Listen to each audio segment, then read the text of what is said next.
Please tell me Yeah, if I'm wrong. Sanbona. Ane? Listen, you know that thing Ngihlile when you ngo-TikTok. move into the new Let me say city, ngizile one la of the things that ku-TikTok you'll be trying to find is ngantshela a isitori church, especially sasesontweni if you ngase-Germiston, were right? somebody that goes to church in your And then it city. happens So ukuthi when you move umuntu to a new eza city, kimi. you You came to usually my are inbox. trying You to asked figure me out about the which church. church works I for you and explained where can you everything to you. go. And You said to me, there are churches Tombo, in please Durban, take me but to the church. I even Joburg. ask you, are you sure? Umuntu I wathi kimi remember yebo when I mfowethu was ngisho. a student and I Wazingayibuza was leyo just nto trying leyo. to decide I think ngibuza on like 3 or campus 4 times. which Christian society Athi I was yebo going ngisho. Ngathi esontweni ufuna to ukwenza. join, and Ufuna then you join this ukuyosonta one, noma and then this wenzalani? other group Athi I want to comes and see the says, pastor. yeah, Izinto why did zangazihambi you join kahle. this one? This one Ngathi it's is fine. better. Let Hey, me take that's you to the how I church. ended up in the wrong Ngamthatha church too. and like nasesontweni angifikanga. Ngivule nga-WhatsApp But umfundisi you ngathi guys, wazi listen, this I guy understand here ukuthi has you the had same an offer story for me. where he says You that wanted me to do he this and this and this moved to and that Joburg for you. too and was looking So for a church unfortunately I and can't. ended up But I've got in someone who this is evil willing church. And to do the way he whatever describes a that you church, I want. think I have an idea Ubhuti of wathi kimi akunankinga ngizoyenza. which church Manje this is, usesontweni okay? udila And I nomfundisi think that if you songisendela are ama-WhatsApp somebody angaqedi uthi also mina that pays ngimfake ezintweni attention to these churches, angazizwisisi. you'll probably know what Ngambuza church ngathi he's are you talking sure? about. Wathi You yebo know, usure. things Manje look a certain ziyamxaka indaba way zakhe socela ukublame on the mina. outside, but Guys, you know, please, there's always we things need to taking make sure place ukuthi manguza behind the ku-inbox yami scenes. ukhohlwe. Once somebody Because I'm gonna says take to you there. you, And you are not whatever allowed to eyenzakala open your laphaya, eyes you while will we take pray. accountability. Believe me, ngekathi nithandaza nje kunenyoka nje enizingezayo Wazi la, the first time angifika le ngiyakutshela. Goli, or it everybody was in around that June. room becomes a Bekuyewinter demon ngaleso sikhathi kubanda. when you are It was praying. for the And first then I time ngize was, so eGoli be from careful of emakhaya. these churches, you So guys. emba Listen, for emakhaya I me, used to I'm be in the still okay church with choir. just sitting at home Manje reading ngila my eGoli, I need to Bible, find myself okay, a church. and praying Elinye ilanga directly to ngaphuma la the ekuseni. Lord, okay?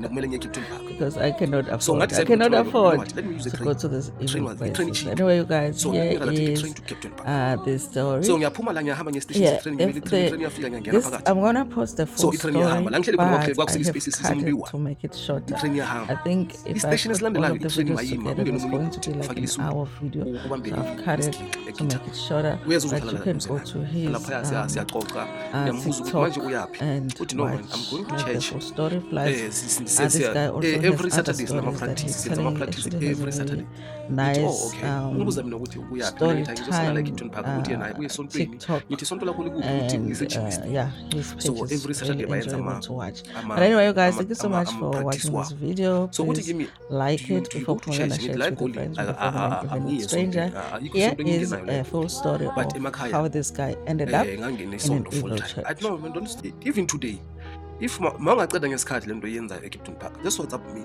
I will direct you. You'll just take a train and then you will come to my church, then I will direct you and then ngizokuhlanganeza and then sihambe. So hayi ngiyenza lento engiyenzayo eKlipton Park ngiyaceda bese mangiceda lapha ngiyenzani ngiyabona ukuthi kwafana ayikho into engiyenzayo endlini since ngibhizi ngifana nesonto.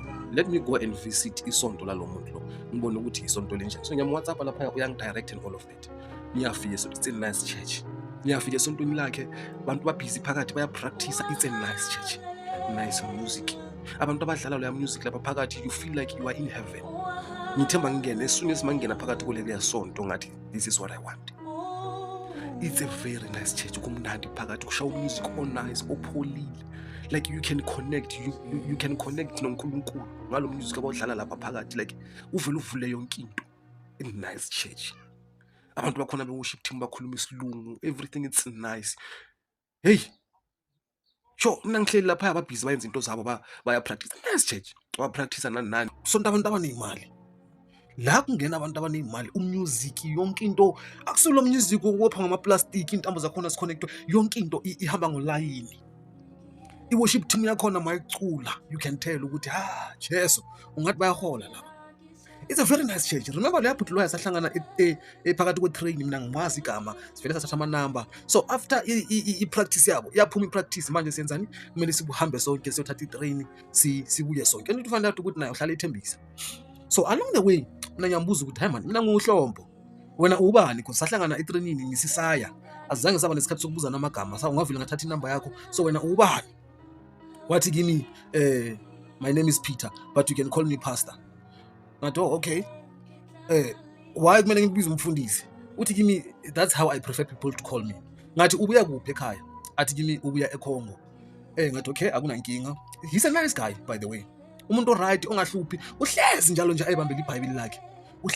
Yonke indawo umthola ubamba iBhayibheli lapho loya. Uthi kimi manje, so uyenzani kusasa? Ngithi kuye angenzi lutho. Uthi no, it's fine. Asingabuyela esontweni since it's Sunday. So and then sizohamba sonke siyosonta khona. Ngathi akunankinga because I was already in love with the church. I was already in love with the music, with the way they praise and all of that. Come Sunday baba. Ngenabantu abanemali. Uyabona ukuthi manje la ziyabuya la kumini business. A very nice church. Ubona nange abantu bakhona abagcoka ngakhona ukuthi laba basonta noJesu straight. uJesu sonta la phakathi. The way babusiswe ngakhona imoto zabo yonke lento le. Umusic wakhona very nice music. Umusic olula nje for ukuthi uconnect noNkulunkulu. So the very same Sunday ngangihlele emuva, remember I'm new. So ngangihlele emuva lo yabhuti loya uphambili ku worship team. So mina ngihlele emuva le side yasemnyango. Isonto libhizi lapha kumnandi kwacula kufika isikhathi somfundisi. Umfundisi mawafika lapha yami ubulisa wonke umuntu, ngoba abafundisi bayenza ngakhona welcome wonke umuntu. So maqeda athi khona abantu abasha lana, kuthiwe yebo. Athi abantu abasha mabasukume.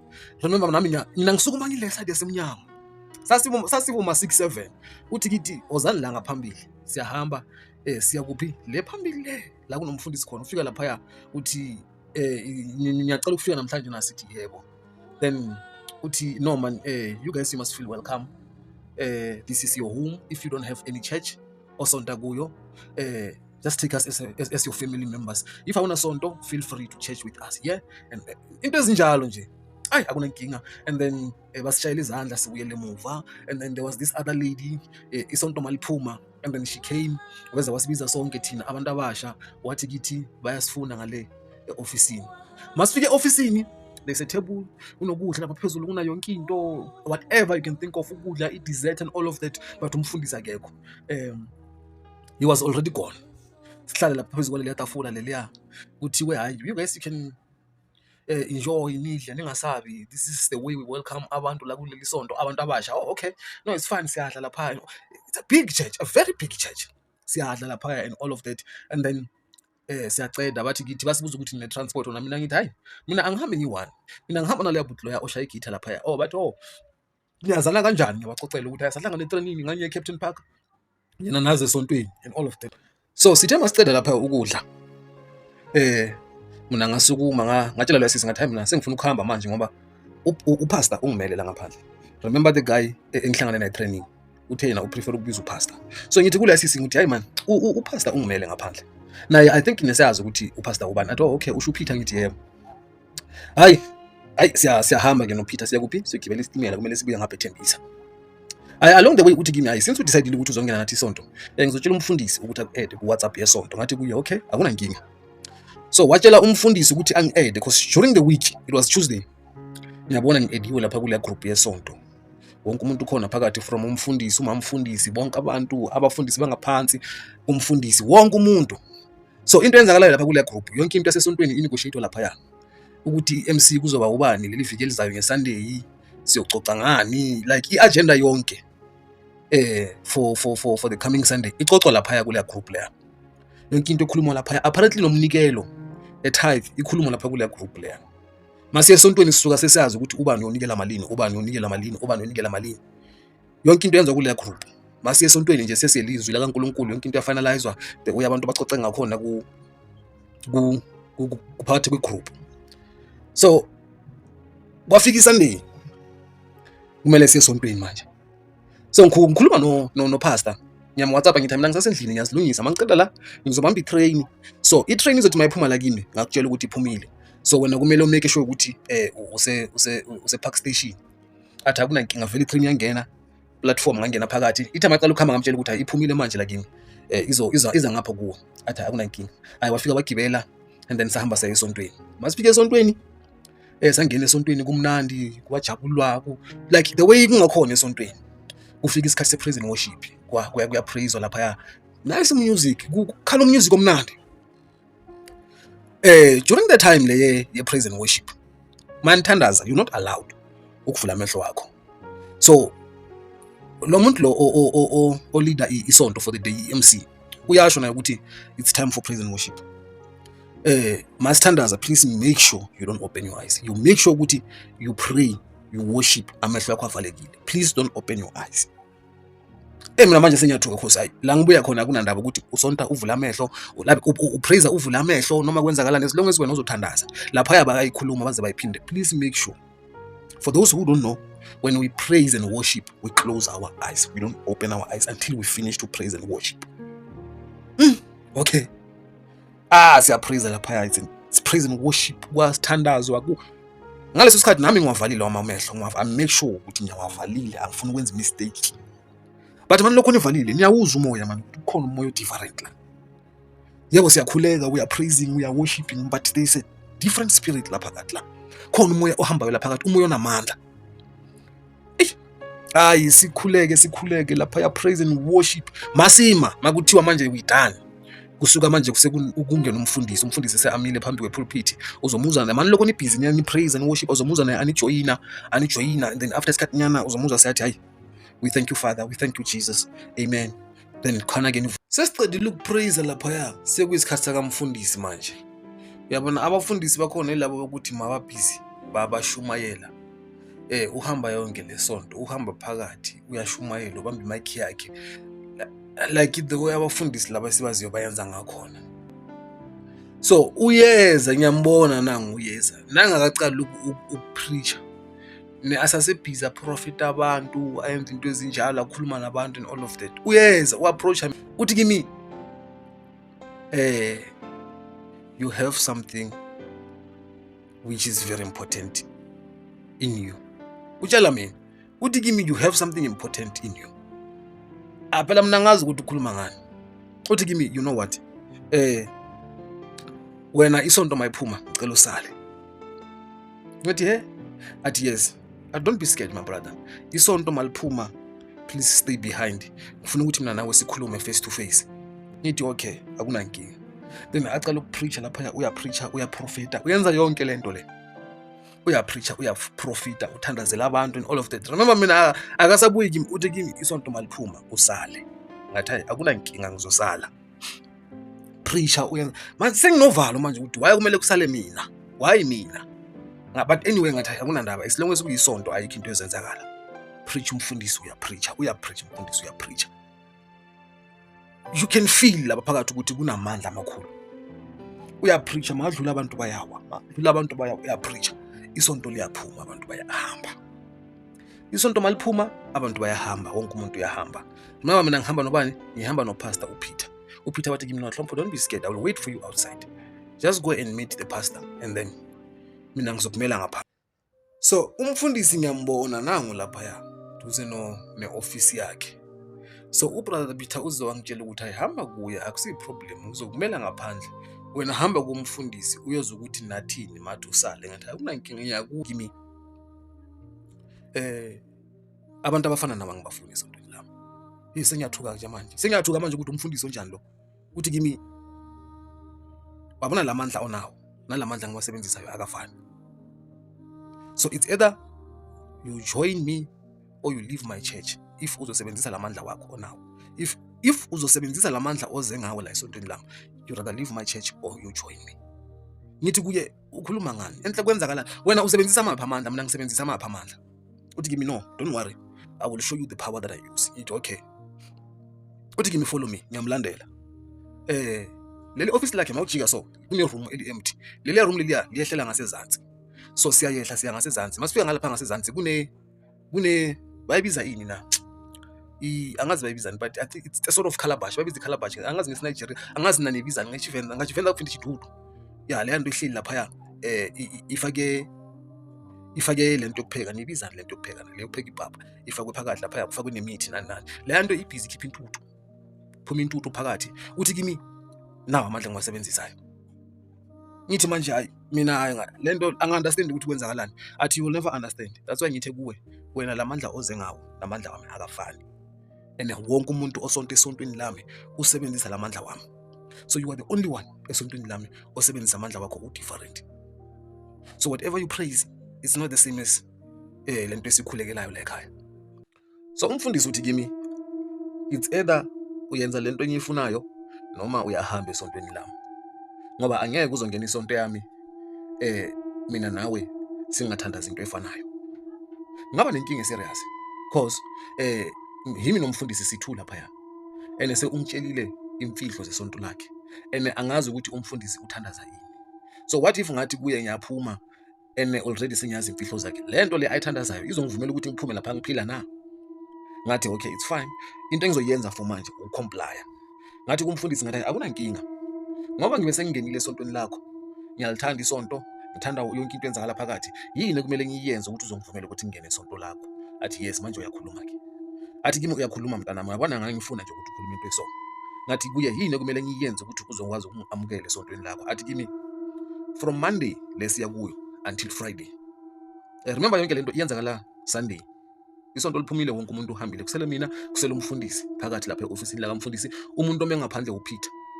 So umfundisi athi kimi leli viki esiya kulo from Monday until Friday wena uzoba uza la esontweni. Mawuza la esontweni khona la kuleli office esikulo siyohlangana khona la, kuzoba kuyimi nawe phela. Ungatsheli umuntu ukuthi uza la esontweni, no Peter ungamtsheli. So kuzoba kuyimi nawe phela la phakathi.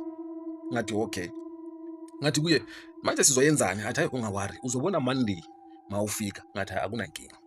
So ngo-1 ngiyafika lapha esontweni, mangifika ngimthola amile egate. Hayi uyavula, singena sonke soyi2 siya kuphi? Siya e-ofisini lakhe.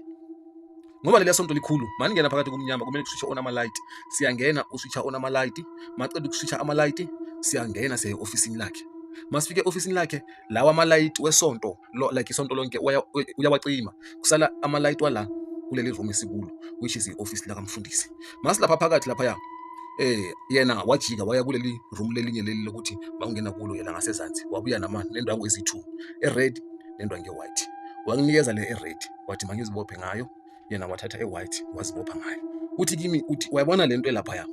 Ngithi yebo ngiyayibona. Athi lento le ekhipha intuthu, hamba uyayithwala ngezandla zakho ezi2 uze nayo. Ngihambe ngiyayithwala le nto leya, ngiyithwala ngezandla zami ezi2, ngibuya nayo ngiza nayo la kuye. Uthi kimi uyayibona ikhipha intuthu? Ngithi ya. Athi lento le ihlezi ikhipha intuthu, the more ikhipha leyo ntuthu leyo isonto liyagcwala, abantu bayenza lento engiyifunayo. So wena into engifuna uyenze manje, bamba lento ngezandla ezi2 ilokhu ibhizi ikhipha. So uzodraya leli room lonke from corner to corner, corner to corner. Mina ngizoba ngime maphakathini we-office, wena uzodraya leli office from corner to corner until lento le uyibambile ingasakhiphi intuthu. Once you stop keeping intuthu, you've done for the day. Siyahamba. Ayimi lo yangibamba ngezandla ezi2 ilokhu ikhipha intuthu. Ngiyadraya, uthulile yena, ngiyadraya mina, yena ufaka indwangu e-white, mina ngifaka i-red. Ngiyadraya, after isikhathi mangidraya mangibuya so yacima engasakhiphi intuthu. Athi aha, you've done for the day. Hamba uyibuyisela lapha uyithathe khona. Ngahamba athi kimi uyibeke kahle ngezandla ezi2. Ngafika into leya from Monday until Thursday. Friday it was supposed to be the last day. Sahamba futhi sayohlangana ngo-Thursday.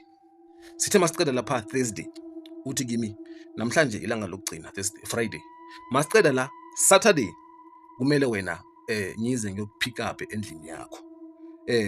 Ngizopick up ngabo ma6 ya late. Athi kimi kumele sihambe khona la, khona i-cave engiya kuyo la ngisa khona abantu bami ngiyoba introducer kulento engiyithandazayo.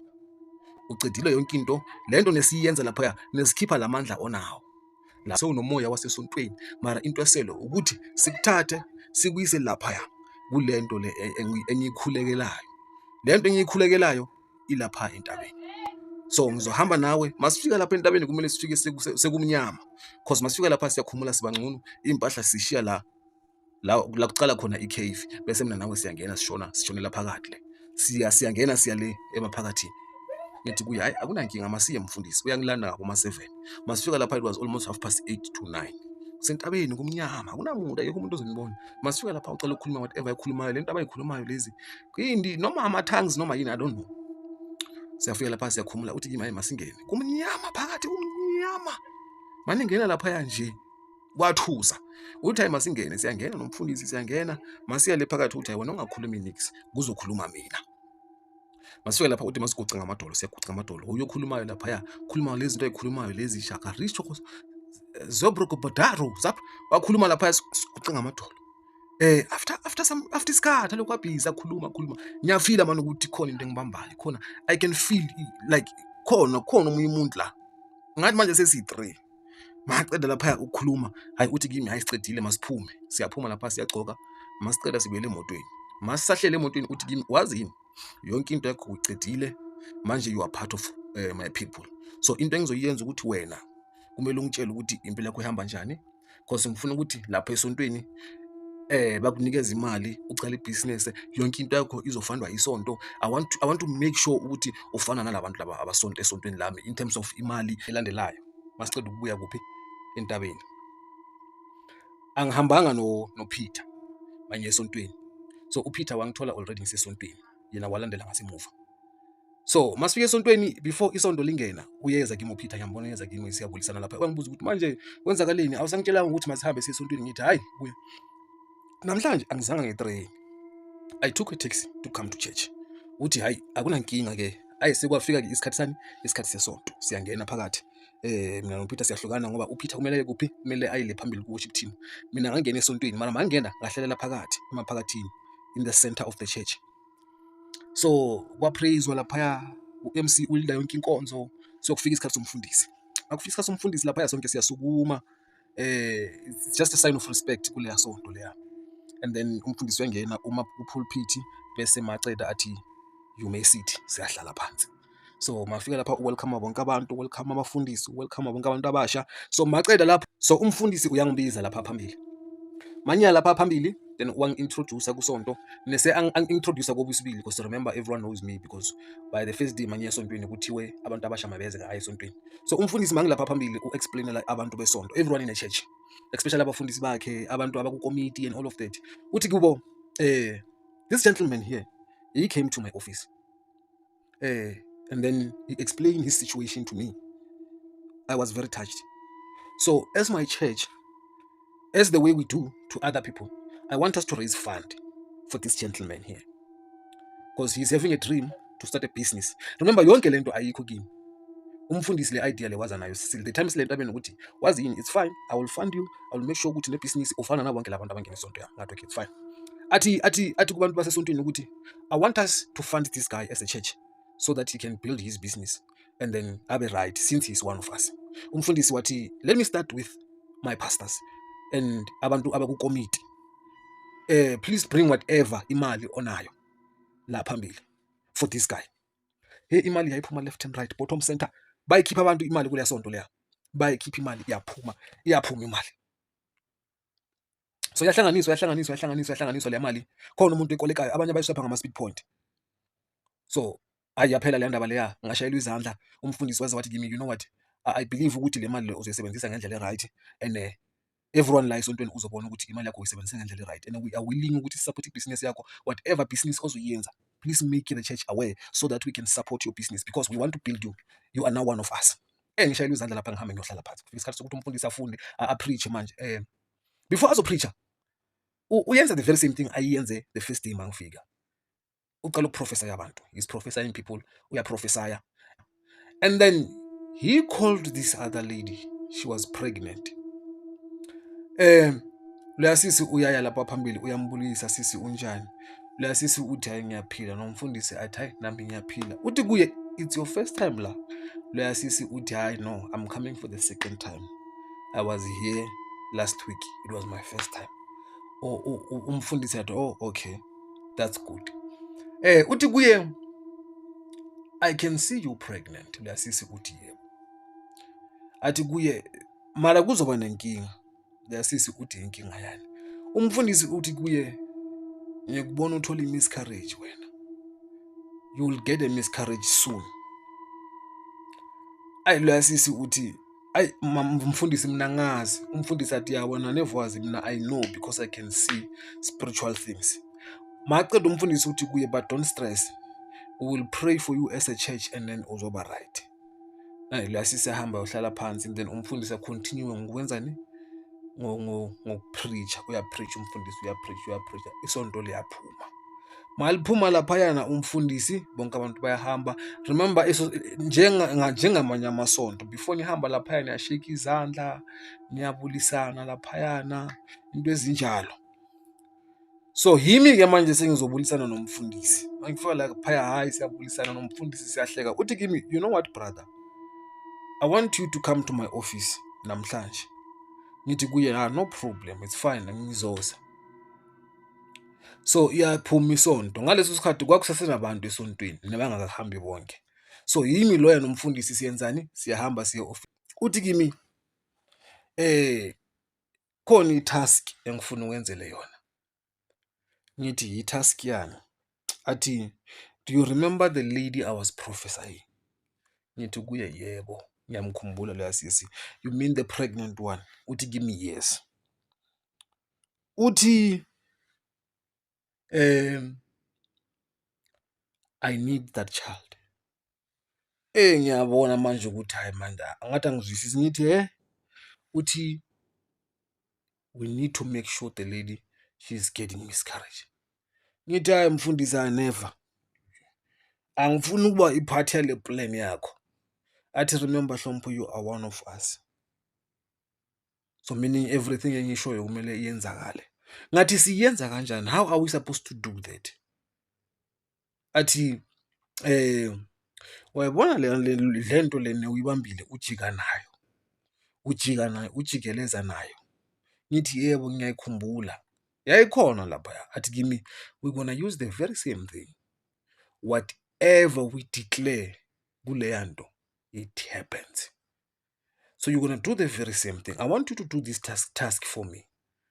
You're going to take that thingy, you will try the way you did last time, but you will be declaring a miscarriage on that lady. Ngabona manje ukuthi hayi sendaba yakhona sicela ukuba too much. Ngathi kumfundisi, you know what? How much time we have? Uthi kimi, no, we still have time.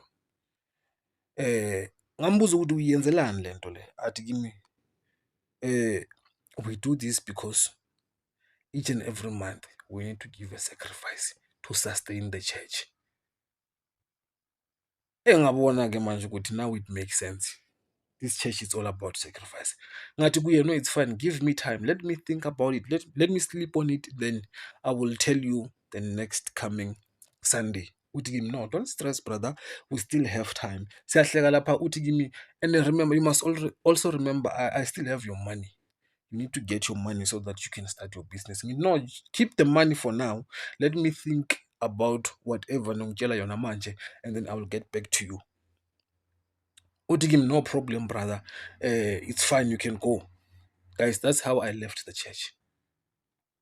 Guys, please tell me if I'm wrong. Ane?